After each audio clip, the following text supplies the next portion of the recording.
Welcome to this week's edition of Outdoors Online, a weekly webcast produced by the North Dakota Game and Fish Department. I'm your host, Mike Anderson. Today we're going to start the first of a two-part series on ice fishing previews. We're going to start with the Western Lakes this week and the Eastern Lakes next week. My first guest this week is Southwest Fisheries District Supervisor Jeff Hendrickson. Jeff, how are the Southwest District lakes shaping up as far as ice conditions and access? So far we don't have much ice. Yeah, we did for a while, and now lakes are opening up again, so anglers really want to be careful right now. But as soon as we get cold again, it'll ice up pretty good. Okay, let's move into your fish populations. How are the walleye populations in the Southwest? Walleye populations are doing pretty good. Lakes like Lake Chida, Patterson Lake is a really good walleye population. Indian Creek, of course, really good walleye population. And then Bowman Alley, the standard four that always have good walleye populations. Okay, how about Northern Pike? Northern Pike, similar. Larson Lake could be a good place to go for Northern Pike, Gascoigne. And again, the big three reservoirs, Patterson, Bowman Alley, and Hart Butte would be good for Northerns. Let's talk about some of your panfish like bluegills. Last summer we did some bluegill transplants. How's the bluegill ice fishing going to be this year? Bluegill fishing should be good. Mott Watershed have good numbers of bluegill. Camel's Hump Lake, we're going to have good numbers of bluegill. Cottonwood Dam, Indian Creek. We transported bluegills into Raleigh Reservoir last year. We eradicated that a couple years ago, and it's shaping up pretty good.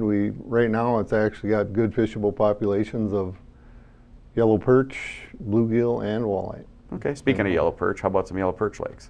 Yellow perch, we're looking at the standard Indian Creek. It's always good, but you know, they don't get very big there, but you can catch lots of perch there. Larson Lake won't be as good as last year, but it's going to have a good number of perch in it. Then Patterson Lake and Cottonwood Dam, all four of them are going to be pretty good. Okay. Overall, how's ice fishing going to be in the Southwest District this year? Ice fishing should be pretty good, you know, if we get ice. It's always a question in the Southwest. You know, we never really get the 2 feet like every other part of the state, but we get ice, it should be good. Okay. Thanks for joining me today, Jeff. You're welcome. Joining me now is North Central District Fisheries Supervisor Jason Lee.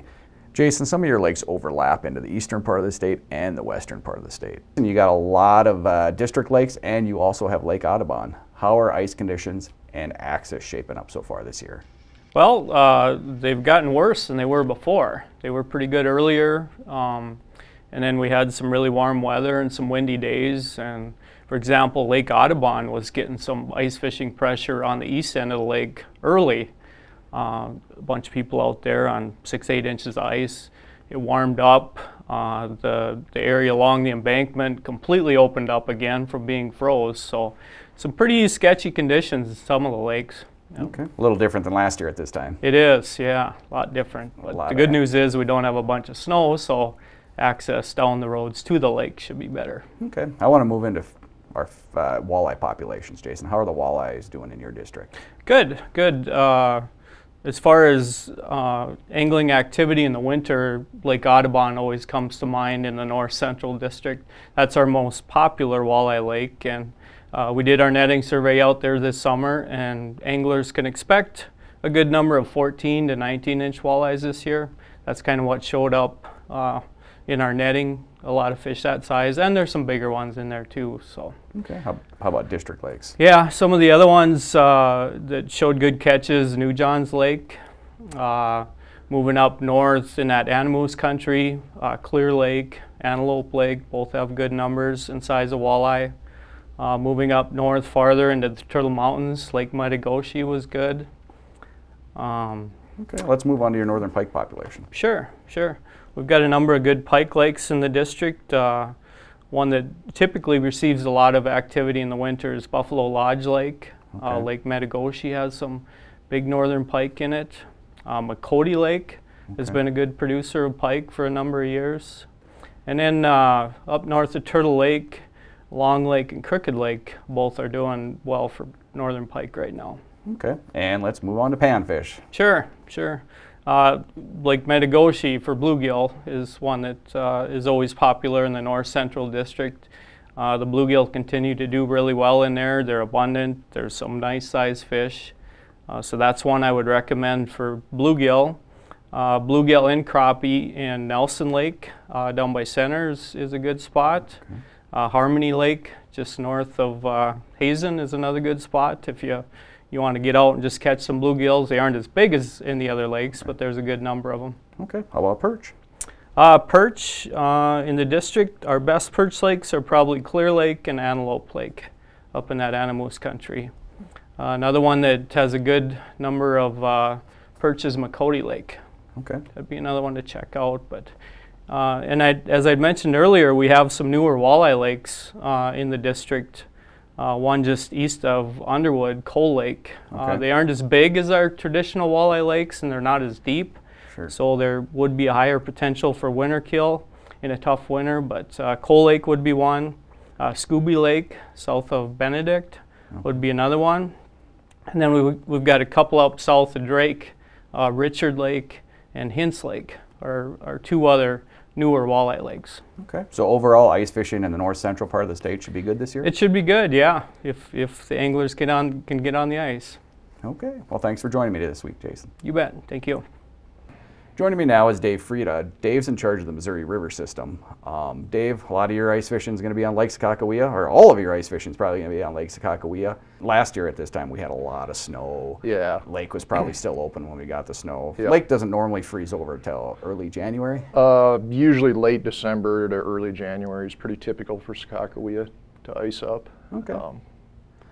Early December would be, to have much ice by now would be atypical. So. Okay. One thing in your district is you have the tail race, which stays open most of the year or all the year. How's fishing in the tail race?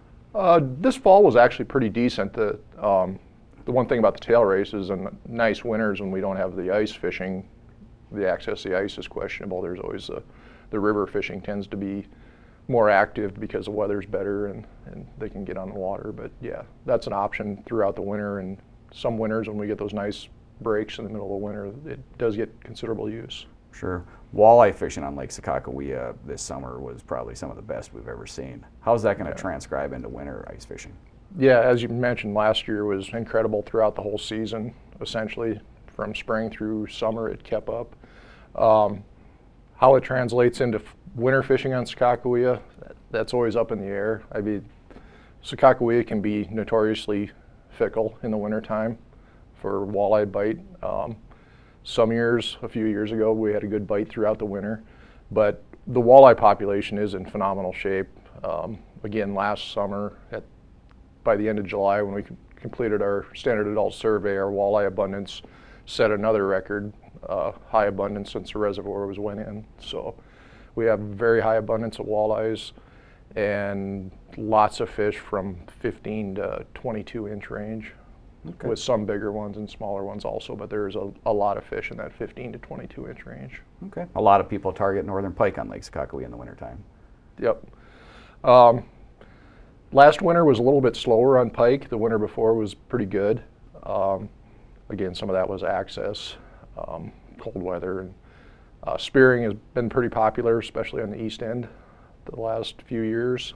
But the pike population isn't as high as it was a few years ago. We're still living off some of those big year classes after the water came back in that 2009 to 10, 11 era. Abundance is down, but size, there's a lot of trophy pike out there. 15-pound pike are pretty common. Okay. Always a chance at one bigger. So. Sure. Overall fishing this winter, either in the tail race or on Lake Sakakawea, should be good? The fish population is very good on Sakakawea. How that translates, we do have a lot of food out there, so sometimes the smelt abundance is still high, so sometimes in the wintertime that can lead to a tough bite.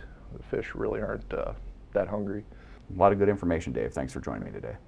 Moving to the northwest part of the state, joining me now is fisheries biologist Aaron Slominski. How are things shaping up in the northwest, Aaron, as far as ice conditions and access? Well, actually we had some early ice fairly quickly around Thanksgiving, before Thanksgiving there. Then we got pretty warm, but some of the lakes, the ice kind of held through, I guess. There's been a little bit of ice fishing activity up there. Okay, let's move into your fish populations. How are the walleyes doing? We have a few decent walleye lakes. A couple of our better walleye lakes would be like Northgate Dam, Blacktail Dam, McGregor Dam. Probably the top three walleye lakes up in the northwest. Okay, how about Northern Pike? The two northern pike lakes that have been pretty good for the last 5 years or so is Powers Lake, over right by the city of Powers Lake, and Cottonwood Lake up by Alamo. Okay, And pretty good pike fishing for the last 5 years or so. sure, and that's going to continue? Yeah, I would think so. Both of them stand a pretty good shot of catching a pike that 30 inches or bigger. Pretty nice pike in both lakes. So. Okay, let's move on to your panfish. How about perch? We're not really flush with a lot of good perch lakes up in the northwest. A couple of lakes that probably offer a better shot at a nice perch would be Ray Reservoir, right in the town of Ray, or just to catch some perch, Blacktail Dam or Smishik Lake would be a good bet. Any crappie lakes up in your district, Aaron? Yeah, Trenton Lake's been a pretty good crappie lake for quite a while now, and there's some pretty nice fish in Trenton Lake right now. It's been pretty consistent. Last year it seemed to pick up late ice, the fishing did, but it was pretty good overall fishing on Trenton last year. So expecting the same this year, hopefully. So. Okay. Any other panfish? We got some pretty good bluegill lakes. Leland Dam down in McKenzie County is a pretty good bluegill lake, and Northgate Dam, pretty good bluegill populations at both of them. And Smishik Lake offers a chance of catching a really big bluegill. Not as abundant, but there's some nice fish in there. Okay. How is overall fishing, ice fishing, going to be this winter in the northwest part of the state? Well, like last winter, we kind of got stuck with a lot of snow early on, but this year's shaping up pretty good. If we get a little bit colder weather, some of the lakes will hopefully keep their ice and get some good ice this year. Okay. A lot of good information. Thanks for joining me today. All right, thank you. For more information on ice fishing, go to the Game and Fish website at gf.nd.gov. There's a list of all the district lakes, what's in them, and how to get to them. And again, remember, ice is never 100% safe, especially early in the season. For the Fisheries Division and the rest of the staff here at the Game and Fish Department, thanks for joining us this week for Outdoors Online. We'll see you again next week.